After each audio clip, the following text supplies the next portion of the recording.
العالمين الرحمن الرحيم مالك يوم الدين إياك نعبد وإياك نستعين اهدنا الصراط المستقيم صراط الذين أنعمت عليهم غير المغضوب عليهم ولا الضالين. اللهم صل على محمد وعلى لا حول ولا قوة إلا بالله العلي العظيم. أعوذ بالله السميع العليم من الشيطان اللعين الرجيم. بسم الله الرحمن الرحيم. الحمد لله الذي هدانا لهذا وما كنا لنهتدي لولا أن هدانا الله. لقد جاءت رسل ربنا بالحق والصلاة والسلام والتحية والإكرام على رسول الثقلين جد الحسن والحسين أبي القاسم محمد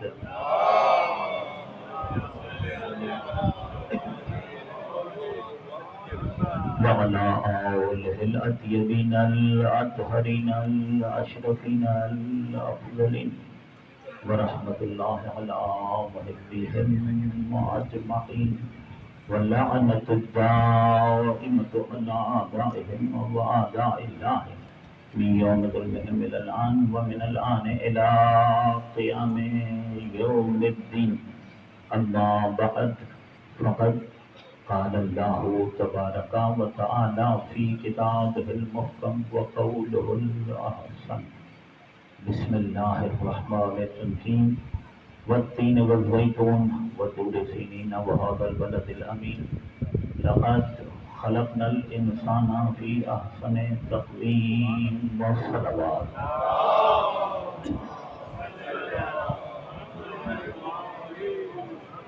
عزیزان گرامی قدر، اس پاک پروردگار نے انسان کو انسان پیدا کر کے انسان پر بڑا کرم کیا، اور انسان کا انسان پیدا ہونا یہ اللہ کا کرم ہے، اس کا ذاتی کمال نہیں ہے۔ اس کا کمال یہ ہوگا کہ اگر یہ پیدا انسان ہوا ہے تو یہ مرتے دم تک انسان رہے، یہ اپنی انسانیت پر قائم رہے۔ خداوند عالم نے ایک تو لطف یہ کیا، ایک کرم تو یہ کیا، ایک مہربانی تو یہ فرمائی کہ اس نے انسان پیدا کیا، اور پھر اس سے بھی بڑھ کر یہ کرم کیا، انسان پیدا کرنے کے بعد اس انسانیت پر قائم رہنے والا سامان بھی فراہم کیا، یعنی وہ رہنما کہ جو ہمیں رشد و رہنمائی کریں، ہماری ہدایت کریں، وہ اس نے خود بھیجے کہ جو ہمیں شاہراہ انسانیت پر چلائیں، اور ہماری زندگی کی سانسوں کا جو سفر ہے وہ انسانی راستے پر چل کر گزرے۔ کیسا انتظام کیا؟ کتنا کامل انتظام ہے پروردگار کی طرف سے انسان کی ہدایت کے لیے،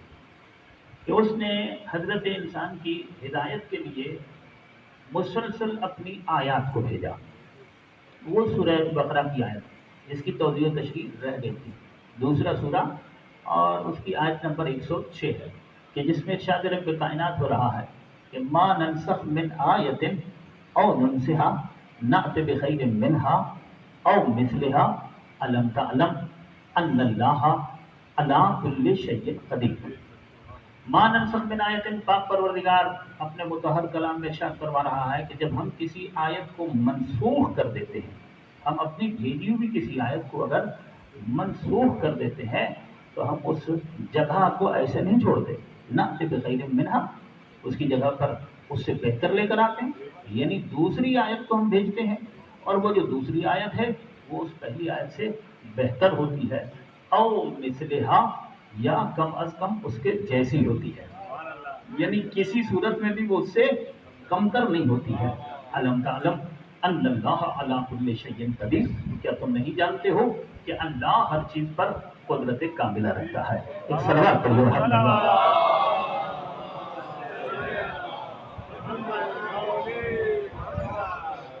عزیزان اگر تھوڑا سا نزدیک آ جائیں، اب نماز والے ماحول کے علاوہ مجلس والے ماحول میں ہو جائیں، اگر تھوڑا سا ممبر کے قریب آ جائیں گے تو مجلس کی رونق میں اضافہ ہوگا اور آپ کے ثواب میں بھی اضافہ ہوگا۔ صلوات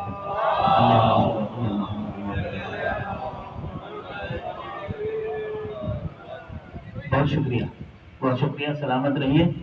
عزیزان، اللہ نے جو انسان کی ہدایت کے لیے آیات بھیجی ہے وہ دو طرح کی آیات ہیں، ایک ہے عمومی آیات اور ایک ہے خصوصی آیات۔ پھر وہ جو خصوصی آیات ہیں ان کی پھر دو قسمیں ہیں، ظاہری آیات اور باطنی آیات۔ اور وہ جو ظاہری آیات ہیں ان کی پھر دو قسمیں ہیں، ناطق آیات اور صامت آیات۔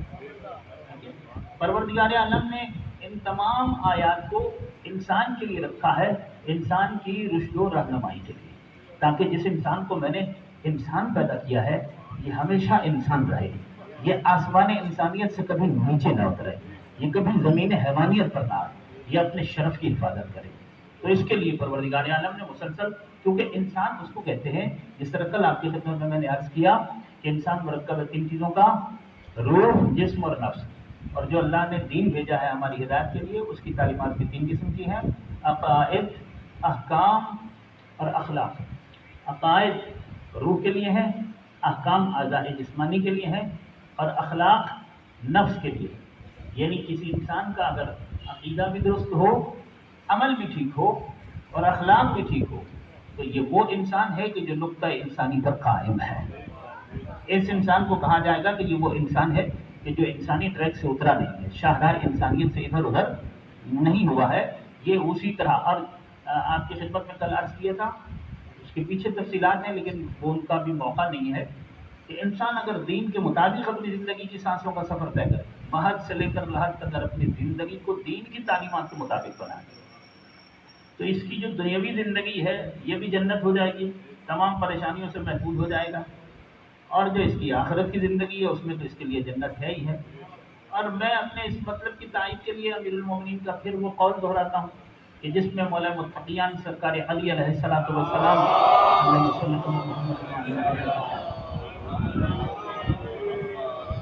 مولا ارشاد فرماتے ہیں کہ اگر کوئی شخص اپنی آخرت اچھی بنا لے، اللہ اس کی دنیا بھی اچھی بنا دیتا ہے۔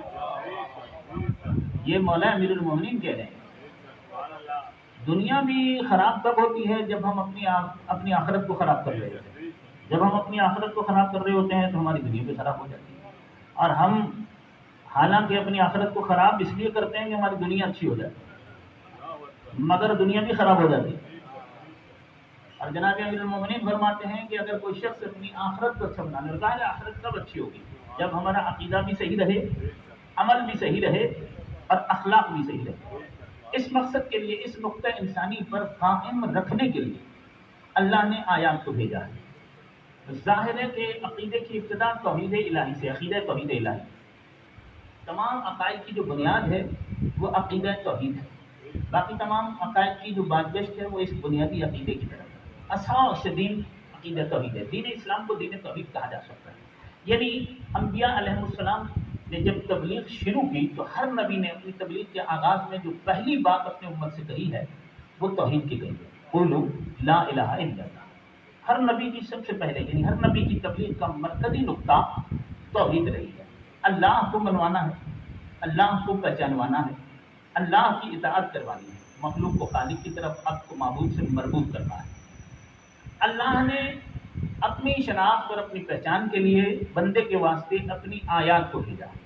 ان آیات کا کام کیا ہے؟ ان آیات کا کام ہے عبد کو معبود کی معرفت کروانا، ٹھیک ہے نا؟ یعنی خدا مند عالم کی شناخت کا نشان بننا۔ عمومی آیات کیا کام کرتی ہیں اور عمومی اور خصوصی میں کیا فرق ہے؟ عمومی آیات جو ہیں، عمومی آیات یہ کام کرتی ہیں، آئیے اب آئے ہیں تو آگے ہی تشریف لے آئیں، آپ تو ویسے ہی ماشاءاللہ سے مجلسوں کی رونق ہوتے ہیں۔ صلوات پڑھیے محمد وآل محمد کا۔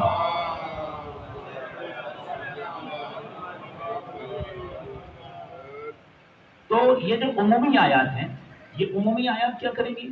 یہ عمومی آیات اللہ کے وجود کو ثابت کریں گے۔ کافر کے پاس کوئی عذر نہیں ہے کہ وہ خدا کو تسلیم نہ کرے، مشرک کے پاس کوئی عذر نہیں ہے۔ پروردگار عالم نے اپنی حجت کو تمام کیا اللہ کی توحید کو ثابت کرنے کے لیے اور توحید الہی کو منوانے کے لیے اور توحید کا کامل ترین تعارف کروانے کے لیے پروردگار عالم نے حجت کو تمام کر دیا ہے۔ تو پروردگار نے جو آیات بھیجی ہیں دو قسم کی ہیں، عمومی اور خصوصی۔ عمومی آیات کیا کام کرتی ہیں؟ عمومی آیت کا لغوی ترجمہ کیا ہوتا ہے؟ آیت کا لغوی ترجمہ ہے نشانی. آیت کا لغوی ترجمہ نشانی. نشانی کو کہتے ہیں. تو اس معنی میں قرآن مجید نے ہمیں بتایا کہ کائنات کی ہر چیز جو ہے وہ اللہ کی آیت ہے. زمین کا زینہ اللہ کی آیت ہے. آسمان کا شامیانہ اللہ کی آیت ہے. سورج کی روشنی اللہ کی آیت ہے. چاند کی چاندنی اللہ کی آیت ہے. جمادات، نباتات، حیوانات، حشرات، موجودات، مخلوقات، بر بہار، خشک تر، حجر شجر، دریا سمندر، خضر سکندر، ارض سما، ہوا فضا، دشت صحرا، بہتے ہوئے دریا، دریاؤں میں موجوں کی روانی، دریاؤں کے قطرے، صحراؤں کے درے، یہ آسمان کے ستارے، یہ چلتی ہوئی ہوائیں، یہ فضائیں، یہ پھل، یہ پھول، یہ پودے، یہ لباس، یہ خوراک، یہ رہائش، یہ پوشاک، یہ جو کچھ اس کائنات میں ہے، ان میں ہر چیز جو ہے وہ کیا ہے؟ اللہ کی آیت ہے. پروردگار کی عمومی طور پر آیت ہے. اس لیے کہ ہر چیز کا جو وجود ہے نا وہی اللہ کے وجود کو ثابت کر رہا ہے. مثلا سورج کا ہونا ہی یہ بتا رہا ہے کہ اگر یہ ہے تو کوئی ہے جو اس کا خالق ہے.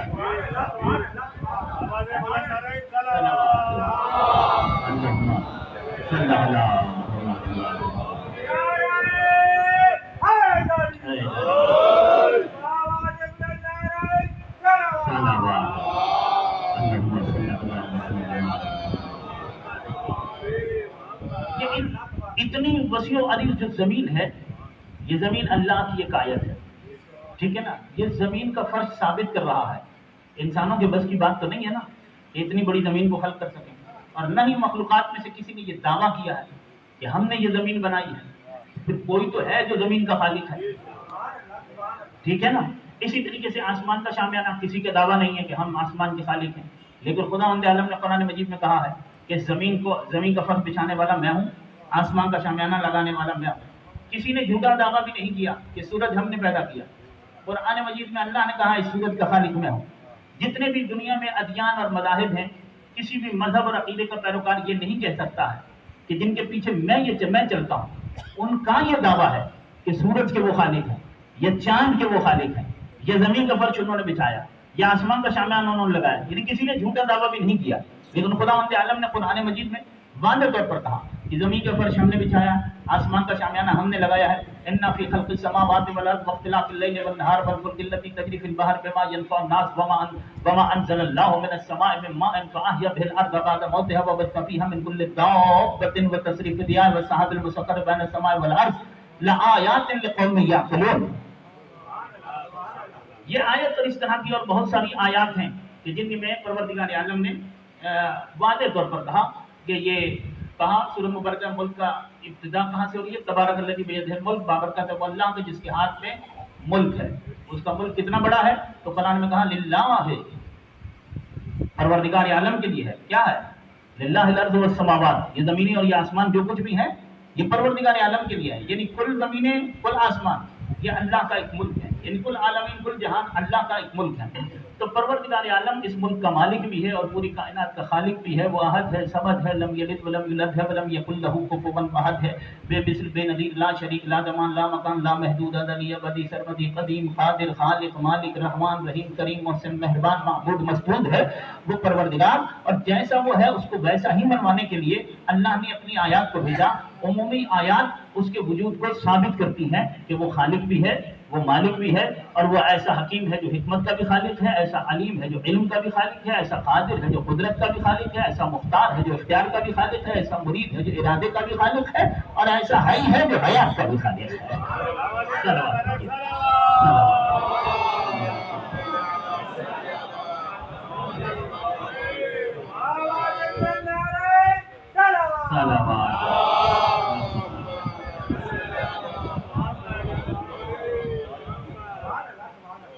اگر انسان کے پاس اپنے خالق کی معرفت رہے اور اپنے خالق کی طرف یہ متوجہ رہے تو یہ انسانی نقطے پر قائم رہے گا. جب خالق کو فراموش کر دیتا ہے تو آسمان انسانیت سے نیچے اترنا شروع ہو جاتا ہے. جب یہ مخلوقات سے اپنی لو لگانے لگتا ہے، مخلوقات سے اپنے آپ کو وابستہ کرتا ہے، تو وہیں یہ اپنی اس کی حیوانی زندگی کا آغاز ہو جاتا ہے. ایک انسانی زندگی ہے جو باشرف زندگی ہے، اور ایک حیوانی زندگی ہے. اور بہت سارے انسان ہیں جو پیکر انسانی میں ہیں مگر زندگی حیوانی گزار رہے ہیں. ٹھیک ہے نا، حیوانی زندگی گزار رہے ہیں. تو یہ آخرت میں جس طرح کی حیوانی زندگی انہوں نے گزاری ہے اسی حیوان کی صورت میں آخرت میں اٹھایا جائے گا۔ کامیاب وہ ہے کہ اگر پیدا انسان ہوئے اور پیکر انسانی میں ہے تو اس کی زندگی کی سانسیں انسانی شاہراہ پر چلتے ہوئے گزریں، وہ اس دنیا میں بھی انسان رہ کر زندگی گزارے اور آخرت میں بھی اس کا شمار انسانوں میں ہو۔ پروردگار عالم نے اس انسانی طرز پر قائم رکھنے کے لیے یہ جو عمومی آیات بھیجی ہیں، جن کا میں نے مختصر سا خلاصہ آپ کی خدمت میں پیش کیا، خصوصی آیات جن کی پھر دو قسمیں ہیں، ظاہری اور باطنی۔ باطنی آیت عقل ہے جو اللہ نے ہر انسان کو دی ہے، اور یہی عقل جوہر انسانی ہے، انسان کا جوہر انسانی اسی عقل کو کہتے ہیں۔ عقل باطنی ہادی ہے، رشد و رہنمائی کے لیے ہے، انسانی راستے پر چلانے کے لیے ہے۔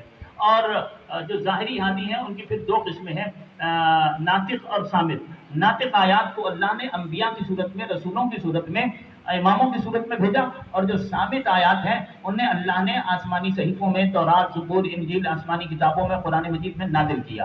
اب میں آیا ہوں اپنے اصل مفہوم پر جو میں سمجھانا چاہتا ہوں کہ ما ننسخ من آیت او ننسها نأت بخیر منها او مثلها الم تعلم ان اللہ علی کل شیء قدیر۔ پروردگار عالم نے حضرت انسان کو اس کی انسانیت پر قائم رکھنے کے لیے کتنا کامل ترین انتظام کیا کہ مسلسل اپنی آیات کو بھیجا، اور قانون یہ دیا کہ دیکھو ہم کبھی بھی اپنی آیت سے تمہیں محروم نہیں رکھیں گے، ہر دور دہر اور ہر عصر و زمان میں ہماری ایک آیت موجود رہے گی جو تمہاری رشد و رہنمائی کرے گی، جو تمہاری ہدایت کرے گی، جو تمہیں انسانی راستے پر چلائے گی۔ وہ ناطق آیات ہیں اور صامت آیات ہیں۔ اگر ان میں سے میں کسی آیت کو واپس بھی بلا لوں گا تو میں جگہ کو خالی نہیں چھوڑوں گا، اس جگہ میں دوسری آیت کو بھیجوں گا۔ وہ جو دوسری آیت ہے وہ اس پہلی آیت سے بہتر ہوگی، نأت بخیر منہا، وہ اس پہلی سے بہتر ہوگی، اور مثلہا، یا کم از کم اس کے جیسی ہوگی۔ اب دیکھیے پروردگار عالم اگر تورات کی یا زبور کی یا انجیل کی یا قرآن کی کسی صامت آیت کو واپس بلائے گا تو اس جگہ بھی دوسری آیت بھیجے گا، اور اگر کسی ناطق آیت کو واپس بلائے گا تو اس جگہ بھی دوسری آیت بھیجے گا۔ اور یہیں سے میرے مذہب کا یہ عقیدہ ثابت ہو جائے گا کہ زمین کبھی بھی حجت خدا سے خالی نہیں رہ سکتی ہے۔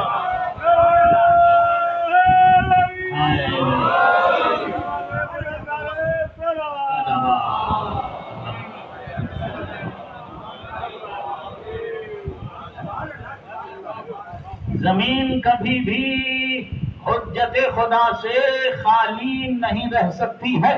کل میں نے سورہ مبارکہ رات کی اس آیت کو لیا کہ انما انت منذر ولکل قوم ہاد۔ اے حبیب، ہم نے آپ کو منذر بنا کر بھیجا اور ہر قوم کے لیے ہم نے ایک ہادی رکھا ہے۔ یعنی کوئی قوم ایسی نہیں ہے کہ جس کے لیے پروردگار عالم نے ہادی نہ رکھا ہو۔ کوئی قوم تھی اس کے لیے ہادی آدم تھے، کوئی قوم تھی اس کے لیے ہادی نوح تھے، کوئی قوم تھی اس کے لیے ہادی ابراہیم تھے، کوئی قوم تھی اس کے لیے ہادی موسیٰ تھے، کوئی قوم تھی اس کے لیے ہادی عیسیٰ تھے، کوئی قوم تھی اس کے لیے ہادی مصطفیٰ تھے، کوئی قوم تھی اس کے لیے ہادی مرتضیٰ تھے، کوئی قوم تھی اس کے لیے ہادی مجتبیٰ تھے، کوئی قوم تھی اس کے لیے ہادی سید الشہداء تھے۔ تو ہر دور میں اللہ کی طرف سے ہر قوم کے لیے ایک ہادی رہا ہے۔ میرا سوال یہ ہے، کیا آج زمین کے سینے پر کوئی قوم موجود نہیں ہے؟ تو اس کا جواب کیا ہے؟ قوم نہیں بلکہ اقوام موجود ہیں، اور اگر اقوام موجود ہیں تو پھر تسلیم کرنا پڑے گا کہ پردے کے پیچھے کوئی ہادی بھی موجود ہے۔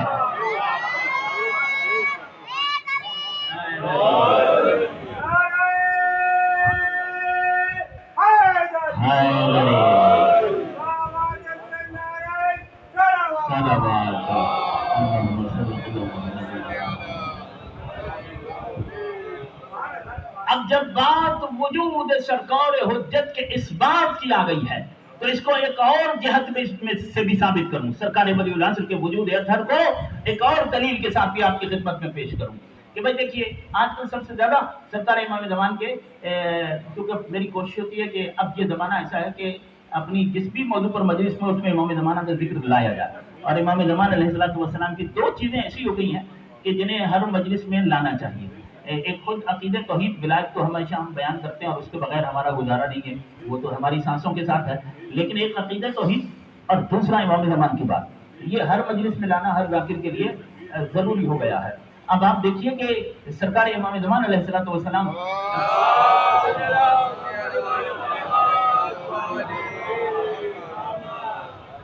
کسی دور میں اتنے لوگ نہیں رہے ہیں منکرین وجود امام عصر جتنے آج ہیں، بہت زیادہ۔ بہرحال یہ ایک مکمل ٹاپک ہے۔ اب دیکھیے ایک حدیث قدسی ہے جسے برادران اہل سنت کے ہاں بھی ان کی کتابوں میں بھی موجود ہے، ہماری کتابوں میں موجود ہے، ان کے علماء بھی اس کو بیان کرتے ہیں، ہمارے علماء بھی اس کو بیان کرتے ہیں۔ حدیث قدسی اللہ کا کلام ہوتا ہے جس میں قرآن کی آیت نہیں ہوتا، فرق یہ ہوتا ہے کہ وہ قرآن کی آیت نہیں ہوتا، کلام خدا کا ہوتا ہے۔ پروردگار نے کیا کہا؟ لولا کلمہ خلقت الافلاق، کیا میرے حبیب اگر تجھے خلق کرنا مقصود نہ ہوتا تو میں افلاک ہی پیدا نہ کرتا. اے میرے مصطفیٰ، اگر تجھے خلق کرنا مقصود نہ ہوتا تو میں کائنات کی خلق نہ کرتا. یعنی یہ حدیث قدسی جو ہے یہ بتا رہی ہے کہ پروردگار عالم نے جو کائنات خلق کی ہے یہ سرکار دو جہاں کے لیے خلق کی ہے، یہ سرکار دو عالم کے لیے خلق کی ہے. وہ سرکار دو عالم کے جنہیں مجمل کہا، مدثر کہا، بشیر کہا، نذیر کہا، سراج منیر کہا، طٰہٰ، یاسین، رحمت للعالمین، سید المرسلین کہا، جو نبی الانبیاء، امام الانبیاء، سید الانبیاء، سلطان انبیاء ہیں، سرور کونین ہیں، انہیں کو وجہ تخلیق کون و مکان کہا. کہ میرے مصطفیٰ میں نے کائنات آپ کے لیے خلق کی ہے. یعنی بالآخر میں نے کہا نا اس طرح سلسلہ ادنا سے اعلیٰ کی طرف چلا جائے گا تو بالآخر کیا ہوگا کہ علت تخلیق کائنات کی علت غائی سرکار دو عالم قرار پائیں گے. یعنی اللہ اس حدیث کے ذریعے سے یہ بتا رہا ہے، حدیث قدسی کے ذریعے سے، کہ میرے مصطفیٰ میں نے زمین کا فرش بچھایا تیرے لیے، آسمان کا شامیانہ لگایا تیرے لیے، چاند کو چاندنی دی تیرے لیے، سورج کو روشنی دی تیرے لیے، دن کا اجالا تیرے لیے، رات کا تاریک پردہ تیرے لیے، شام و سحر تیرے لیے، لیل و نہار تیرے لیے، شب و روز تیرے لیے، بدلتے ہوئے موسم تیرے لیے، محلات، جمادات، باغات، نباتات، حیوانات، حشرات، یہ جو کچھ بھی اس کائنات کے اندر ہے یہ سب کچھ میں نے تیرے لیے خلق کیا ہے. تو جب واضح ہو گیا کہ پوری کائنات، یہ جو کائنات ہے یہ سرکار دو عالم کے لیے خلق ہوئی ہے، تو جب کوئی کام کسی مقصد کے لیے کیا جاتا ہے تو جب غرض پوری ہو جاتی ہے تو اس کام کو ختم کر دیا جاتا ہے. سوال یہ ہے کہ میرے اللہ، اگر تو نے کائنات کو سرکار دو جہاں کے لیے خلق کیا تھا، اگر تو نے کائنات کو محمد کے لیے خلق کیا تھا تو 1400 برس سے محمد نہیں ہے، کائنات کیوں ہے؟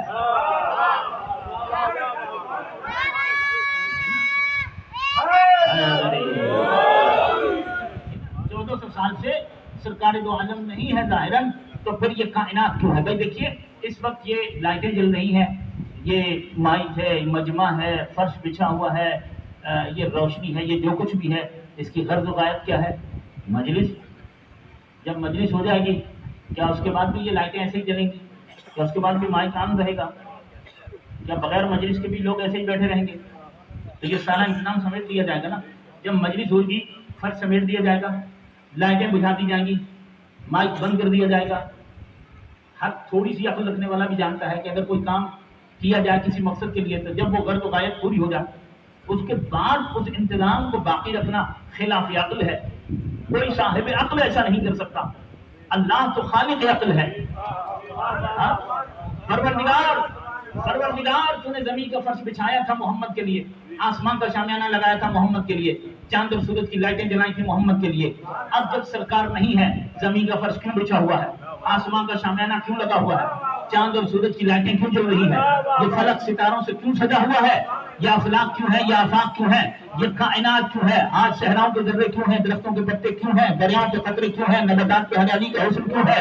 یہ پھل اور پھول کس لیے ہیں؟ یہ کائنات کس کے لیے؟ شاید اسی مفہوم کو سمجھانے کے لیے پاک پیغمبر نے آب وحی سے دھلی زبان سے ارشاد فرمایا تھا، افضلنا محمد واوسطنا محمد واخرنا محمد وکلنا محمد. آج کائنات موجود ہے، یہ دلیل ہے اس بات کی پردے کے پیچھے کوئی محمد موجود ہے.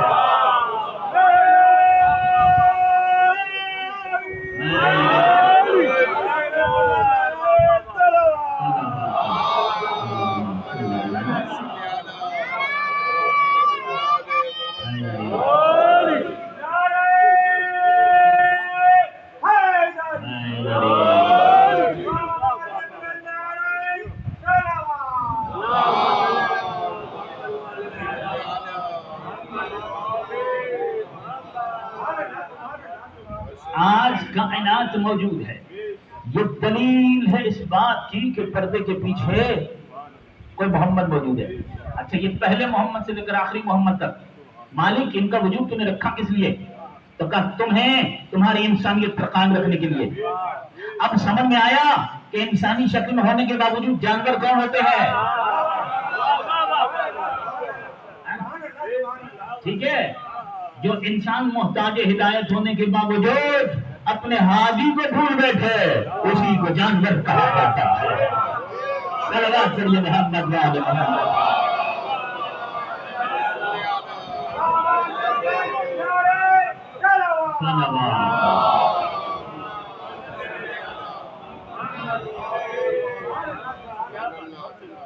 اس لیے کہ بغیر ہادی الہی کے، اللہ کی طرف سے بھیجے ہوئے ہادی کے بغیر نہ ہم ہمیشہ اپنے عقیدے کو درست رکھ سکتے ہیں، نہ اپنے عمل کو اور نہ اپنے اخلاق کو. اس ہمارے عقیدے عمل اور اخلاق کا محافظ وہ ہادی ہوتا ہے جسے پروردگار نے اپنی طرف سے ہمارے لیے بھیجا، اس لیے ہم پر لازم و واجب قرار دیا کہ ہم ان سے تمسک رکھیں، ان سے جڑے رہیں، ان کے دامن سے وابستہ رہیں، ان کے دروازے کو کبھی نہ چھوڑیں تاکہ ہم اپنی انسانیت پر قائم رہیں، ٹھیک ہے نا، تاکہ ہم اپنی انسانیت پر قائم رہیں، تاکہ ہم اپنی انسانیت پر قائم رہیں۔ میں نے جیسے آپ کی خدمت میں عرض کیا، گزشتہ مجالس میں آپ سن چکے ہیں اور ابتدا میں بھی عرض کر چکا ہوں کہ انسان مرکب ہے تین چیزوں کا، روح، جسم اور نفس، اور دین کی تعلیمات تین قسم کی، عقائد، احکام اور اخلاق۔ عقائد ہی کو ایمان کہا جاتا ہے، اس کا تعلق ہماری روح کے ساتھ ہے، ٹھیک ہے نا، تو عقیدے میں توحید بھی آتی ہے، نبوت بھی آتی ہے، عدالت الہیہ بھی آ جاتی ہے، ٹھیک ہے نا، عقیدہ معاد و قیامت بھی آ جاتا ہے، سارے عقائد آ جاتے ہیں، اور سارے عقائد تسلیم کرنے والے کو بھی اگر والی کی ولایت کو تسلیم نہ کرے تو قرآن مسلمان تو مانتا ہے مگر مومن نہیں مانتا ہے۔ یہ میں نہیں کہہ رہا بلکہ قرآن کہہ رہا ہے، سورہ مبارکہ حجرات میں اللہ کہہ رہا ہے کہ قالت الاعراب آمنا، اعراب حبیب تیرے پاس آتے ہیں اور آ کر کہتے ہیں کہ ہم ایمان لے کر آئے ہیں، ہم مومن ہیں۔ قل لم تؤمنوا، ان سے کہہ دے کہ تم کوئی مومن نہیں ہو، ولکن قولوا اسلمنا، لیکن تم یہ کہہ سکتے ہو کہ ہم مسلمان ہیں، تم یہ کہہ سکتے ہو کہ ہم اسلام پر ہیں، تم ایمان پر نہیں ہو، تم یہ کہہ سکتے ہو کہ ہم اسلام پر ہیں۔ یعنی قرآن بتا رہا ہے کہ اسلام پر ہونا اور بات ہے، ایمان پر ہونا اور بات ہے، مسلمان ہونا اور بات ہے، مومن ہونا اور بات ہے۔ اور پھر قرآن نے واضح طور پر کہا کہ حبیب یہ تیرے پاس آ کر جو ایمان کا دعویٰ کرنا ہے، لما يدخل الایمان فی قلوبکم، ایمان تو ان کے دلوں میں سے گزرا بھی نہیں ہے، ایمان تو ان کے دلوں میں سے گزرا بھی نہیں۔ اور کل میں نے سورہ مبارکہ نحل کی آیت دی تھی کہ من عمل صالحا من ذکر او انثى وهو مؤمن، یہ عمل صالح کرنے والے قرآن کہتا ہے اگر یہ مومن بھی ہو تو عمل صالح میں نماز ہے، روزہ ہے، حج ہے، زکوٰۃ ہے، خمس ہے، تسبیح ہے، تحلیل ہے، طواف ہے، یہ ساری چیزیں آتی ہیں نا عمل صالح میں۔ اللہ کہہ رہا ہے کہ یہ نماز